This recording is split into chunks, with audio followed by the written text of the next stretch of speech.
Daí galera, meu nome é Lilian, bem-vindos a mais um vídeo aqui nesse canal e hoje eu vou trazer pra vocês algumas histórias que eu li num livro em agosto e setembro.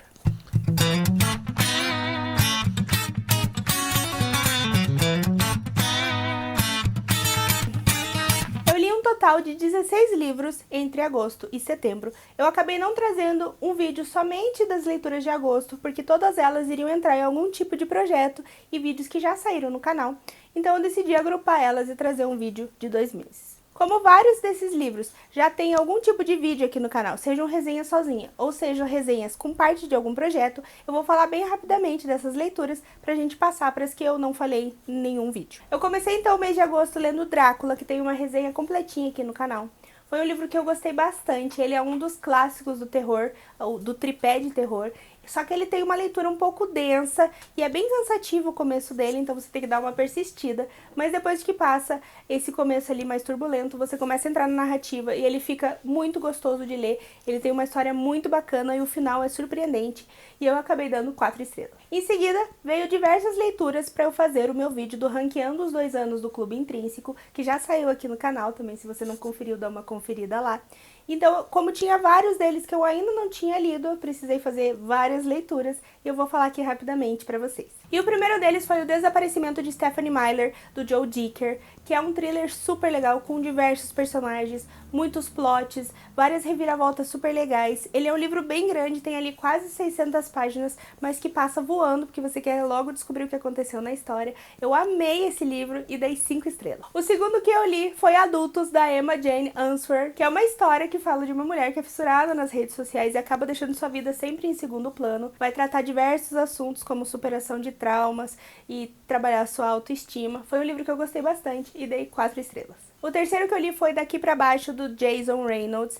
É um livro extremamente pesado, vai falar sobre a perpetuação da violência, sobre se vingar, até onde isso vale ou não a pena. É um livro extremamente impactante, extremamente necessário, que eu dei 5 estrelas, favoritado. Depois, em sequência, eu li Pátria, do Fernando Aramburu, que esse foi o meu queridinho, saiu na frente de todo mundo, não tem pra ninguém. É um livro que é um drama histórico, vai falar ali sobre o conflito no País Basco, sobre um grupo extremista que surgiu, o ETA, e que impactou a vida de diversas famílias. Eles fizeram diversos atentados, assassinaram muitas pessoas ao longo desses anos em que eles ficaram ativos. É um livro maravilhoso, sério, vai ler. Esse eu também dei 5 estrelas e favoritadíssimo. O próximo que eu li foi Recursão, do Blake Crouch. É uma ficção científica que as pessoas começam a ter memórias de uma vida que elas não viveram. Essa é só a ponta do iceberg para uma história que vai explodir tua cabeça. É muito boa. 5 estrelas também. Outra leitura do Clube Intrínsecos foi A Rede de Sussurros, da Chandler Baker. É uma história super tensa, onde 4 mulheres numa firma de advocacia sofrem algum tipo de assédio, não são bem tratadas. Enfim, tem toda uma rede de sussurros de mulheres que denunciam esses assediadores, esses homens que não se comportam muito bem. É extremamente impactante, também te deixa revoltado quase durante toda a leitura. Também dei 5 estrelas, favoritado. E o último para esse projeto do Intrínsecos eu li foi A Troca, da Beth O'Leary, que é uma comédia romântica super leve, super bonitinha, que vai trazer ali uma avó e uma neta trocando de lugar, literalmente, de casa e de cidade, e que trata de assuntos super pertinentes, de assuntos super necessários, mas sem perder aquele gostinho gostoso de ler uma comédia romântica. Também dei 5 estrelas. Para outro projeto que eu iniciei aqui no canal, que é Lendo Brasil, em que eu leio livros de cada estado para conhecer um pouquinho mais de cada cultura, eu comecei aqui pelo Paraná e li 3 livros paranaenses. Nesse vídeo, que eu vou deixar aqui nos cards, do Lendo Paraná, eu falo bem mais sobre cada um deles, então se você se interessar, dá uma olhadinha lá. O primeiro que eu li foi As Filhas de Manuela, da Bárbara Lia, que é um drama histórico que vai contar de uma família, uma mulher, que ela sofre uma maldição, então todas as suas descendentes vão ter algum tipo de perda ou algum tipo de sofrimento. É muito legal, é muito gostoso de acompanhar, ver todas essas mulheres diferentes, em momentos diferentes da história. Super gostoso, super rapidinho. Se você se interessou, vai lá e lê. Eu dei 4 estrelas. Em seguida eu li Deixe-me Roubar Seu Coração, da Stephanie Caroline, que é uma história super gostosa de acompanhar. A gente vai ver a Val tendo ali uma desilusão amorosa logo no seu primeiro amor. Então é uma história que fala bastante sobre amor próprio, sobre quebra de padrões, sobre conhecer você mesmo, uma jornada de autoconhecimento. É bem gostoso de acompanhar e eu dei 4 estrelas. E por último eu li O Vampiro de Curitiba, do Dalton Trevisan, que é um livro de contos que vai narrar ali um personagem, o Nelsinho, tendo diversas aventuras amorosas ao longo da cidade de Curitiba. Ele é um livro bem cru e bem explícito, narra ali de forma bem até vulgar, todas as aventuras do Nelsinho, mas foi um livro que eu não consegui me conectar muito, não consegui me conectar com a narrativa, até parecia que eu não estava sabendo ler mais. Mas, no modo geral, foi uma experiência bem legal. 3 estrelas. E a última leitura que eu fiz, que já tem vídeo aqui no canal, é O Mal Nosso de Cada Dia, do Donald Ray Pollock. Lá eu conto um pouquinho sobre essa história que basicamente gira em torno da maldade e também discute quanto uma pessoa pode ficar ali a parte de toda a maldade que o cerca sem ser influenciado de forma nenhuma. Também lá no vídeo eu falo um pouquinho do que eu achei da adaptação da Netflix que saiu aí recentemente, então se você não viu, confere lá. Bom, passado esses que já tem vídeo aqui no canal, vou falar dos que não tem, e essas leituras, todas as 4, foram leituras de setembro. E a primeira delas é o Crônicas dos 9 Reinos, da Lily Marlee Bechert. Esse livro é muito especial pra mim, ele é a primeira parceria que eu fiz aqui no canal. A Lily, que é a minha xará, me enviou para que eu pudesse ler e resenhar esse livro para vocês e foi uma experiência muito legal. Eu não tinha tido contato nenhum com um livro anteriormente que falasse da mitologia nórdica, então eu conhecia muito pouco sobre o assunto, sobre as histórias originais, então foi bastante enriquecedor para mim esse processo de leitura. Às vezes a gente fica ali fechado na nossa bolha cultural e perde muito de conhecer outras culturas diversas aí pelo mundo. Nesse livro a gente vai conhecer diversas histórias, mais precisamente 28, que envolvem esses personagens da mitologia nórdica, que hoje até são bastante conhecidos, como é o caso do Odin, do Loki, do Thor, da Frigga, da Freya, entre outros. Aqui nós vamos conhecer, segundo a mitologia, como foram criados os 9 reinos que deram origem ao mundo e como eles são separados. Por exemplo, Asgard, que é onde ficam os deuses, Midgard, que é onde ficam os humanos, e os diversos outros 7 que eu não tenho a capacidade de pronunciar. Para mim foi bastante curioso e bastante legal conhecer esses personagens. De certa forma eu até conhecia, mas dentro do contexto original, né, o contexto certo em que eles foram criados. Além de acompanhar toda essa formação do universo, que é muito legal, a gente vai ver ali surgindo as diversas raças que dão origem a cada reino. E também a gente começa a acompanhar ali a rivalidade crescendo entre elas, mesmo sabendo que elas têm um ancestral em comum. Então podemos ver que basicamente em toda cultura é a mesma coisa. E é claro, vão vindo diversas histórias e diversos percalços que vão culminar no Ragnarok. Eu gostei bastante de acompanhar todas essas histórias e eu adoro esses mundos fantásticos que vão ter ali os deuses, os anões, os gigantes, os homens. É muito gostoso de acompanhar. Para mim, que sou uma pessoa totalmente alheia a essa tradição, foi bastante interessante analisar o processo que todos esses personagens sofrem uma subversão para serem inseridos na cultura pop ocidental. Acho que de longe uma das representações mais famosas hoje que temos desses personagens são os personagens da Marvel, que trazem principalmente o Thor, o Loki e o Odin. E apesar de manter ali um princípio do que seriam os personagens, eles fazem bastante modificações e tornam eles bem mais humanos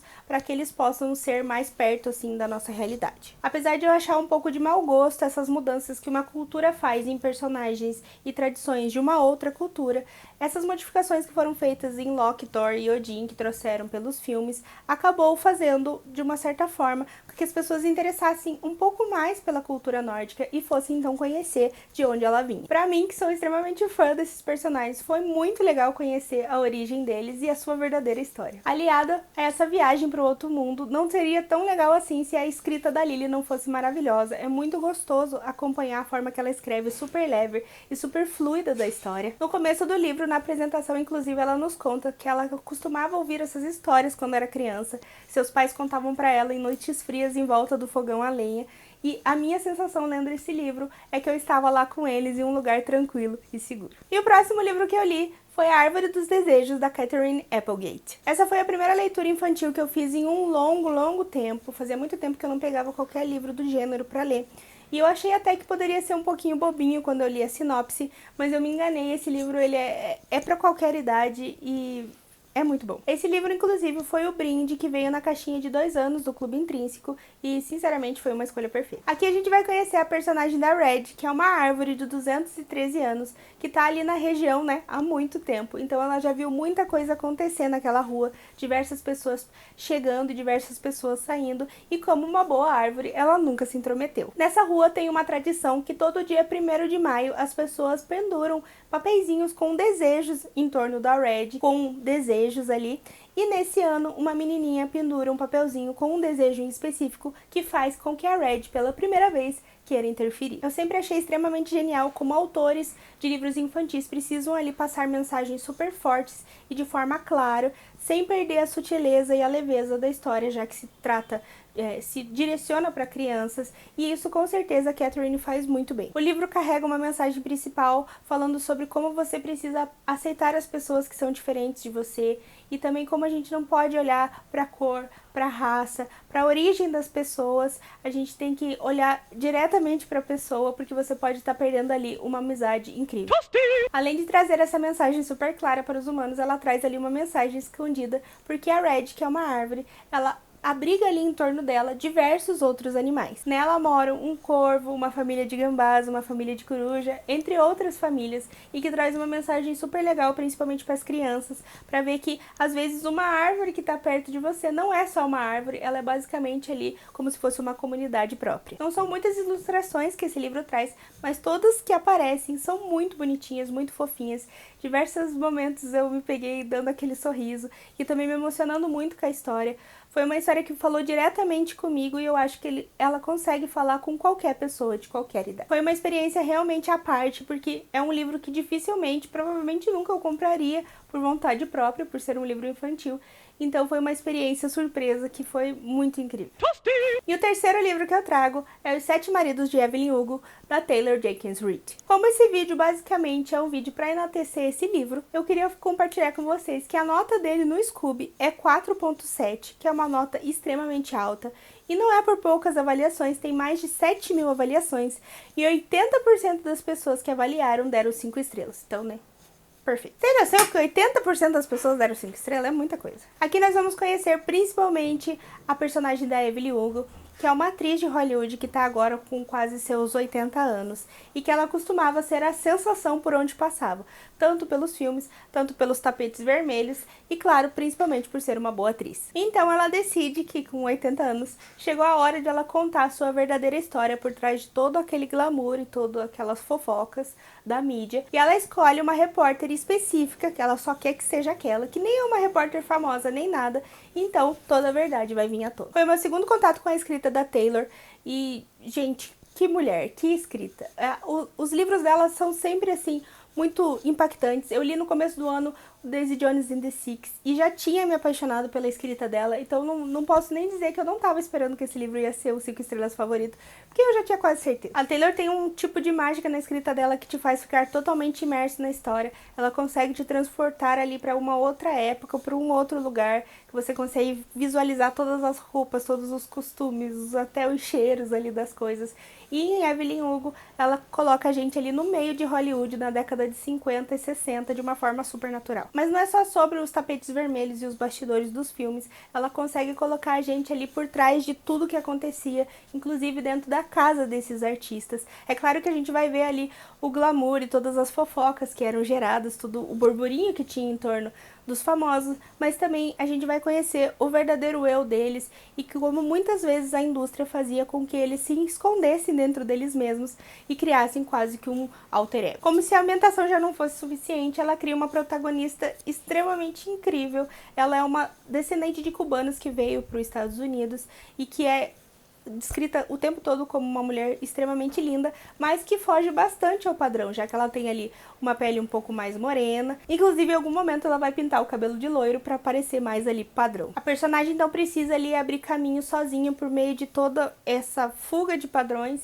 e também utilizando totalmente a sua malandragem e sua inteligência, fugindo do machismo estruturado para que tenha uma carreira de sucesso. Porém, em momento nenhum essa personagem se apresenta como vítima de sua própria história, exceto por um momento que realmente ela é vítima ali, num determinado momento, que eu não vou contar porque é spoiler. E ao mesmo tempo que ela sabe que muitas das pessoas ali à sua volta estão usando, seja por sua beleza ou pelos seus contatos, ela não se sente nem um pouco mal em usar as pessoas também. Mas isso não a torna exatamente uma pessoa mesquinha nem egoísta, e sim um pouco mais forte que as demais. E ela é uma personagem com tantas camadas, com tantas faces, que é realmente incrível que ela não seja uma personagem real.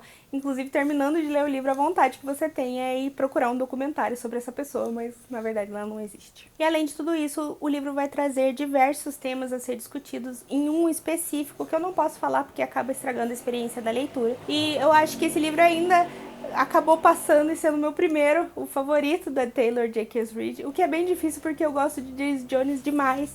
então fica ali quase empatado, mas esse ainda é melhor. O livro já teve os direitos de adaptação vendido, inclusive a autora participa da escrita do roteiro, que deixa a gente bem mais tranquilo e calmo, né?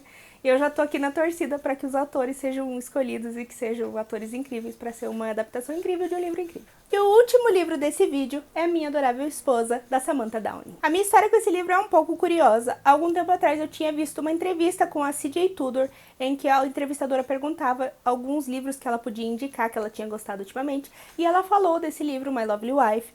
E eu fiquei tentando acompanhar e ver se saía aqui no Brasil e nada de ser publicado. Aí no mês de junho eu fiquei sabendo que as dicas da tag eram de um livro que eles vendiam como se fosse um encontro da garota exemplar com Dexter. E eu já fiquei assim, opa, vai ser um thriller legal. E fui atrás para descobrir spoiler, para saber o que vinha na caixinha. E descobri que era esse livro e precisei assinar a tag para receber ele, porque eu queria muito ler. Aqui nós vamos conhecer um casal, a Millicent e o Tobias, que estão casados há mais de 15 anos. Eles já têm uma casa própria, têm filhos, empregos estáveis, ela trabalha como vendedora de imóveis, ele como professor de tênis. Tudo seria o mais normal possível se eles não fossem um casal de assassinos. A forma que eles acharam de trazer um romance e um toque picante para a relação é caçando e matando mulheres. Essa sinopse, claro, já é mais que suficiente para ter vontade de ler o livro, mas como eu tinha recém lido o thriller, eu decidi ler o comecinho dele e ver se eu engatava na história, se eu me interessava. Eu li ali umas 40 páginas e, sério, é impossível parar depois disso. O livro vai soltando ali de tempos em tempos algumas bombas para te grudar na história. Quando ele começa a ficar um pouco cansativo, um pouco monótono, vem lá e pá! Lança uma bomba que não tem como você desgrudar e acelera de novo o processo de leitura. O legal desse livro é que ele intercala as narrativas com os momentos que eles estão falando ali dos assassinatos ou alguma bomba revelada, com os momentos extremamente cansativos e chatos dentro da família, com as problemáticas familiares, todos os conflitos deles, que você fica se perguntando, sério, pra quê? Só vai logo. Mas eu achei essa parte extremamente importante, porque vem ali justo pra evidenciar o quanto é gritante a diferença entre essa vida que eles levam dentro da família e essa vida de assassinos. Eu gostei até bastante dos personagens, em especial da Millicent. Ela é uma mulher extremamente forte e determinada, que se não acabasse sendo uma assassina, ia ser uma personagem muito legal, que ia fazer muitas coisas incríveis. Mas mesmo assim ela acaba sendo destaque ali na relação do casal, e é muito bacana de acompanhar. Os outros personagens são meio O livro, pelo menos pra mim, levanta ali uma discussão sobre quem realmente é o culpado e o quanto a outra pessoa pode ser influenciada pela outra ou realmente deve receber a culpa. E também eu gostei bastante do final. E eu também achei o final bastante satisfatório. Eu achei que ele fugiu bastante dos finais desse tipo de livro, desse gênero. Eu vi diversas pessoas falando que o livro é bastante previsível. Eu discordo, eu gostei bastante dele e ele me surpreendeu em diversos momentos. Claro que pode ser aliado ao fato de eu não ter lido lá muitos thrillers na vida, mas com certeza eu achei extremamente bacana e super bem original a história, ainda mais aliado ao fato de que foi o livro de estreia da autora. Então galera, por hora é isso, essas foram minhas leituras do mês de agosto e setembro. Se você gostou do vídeo, deixa o seu curtir, compartilha com seus amigos, também ativa o sininho para receber novas notificações e a gente se vê então semana que vem.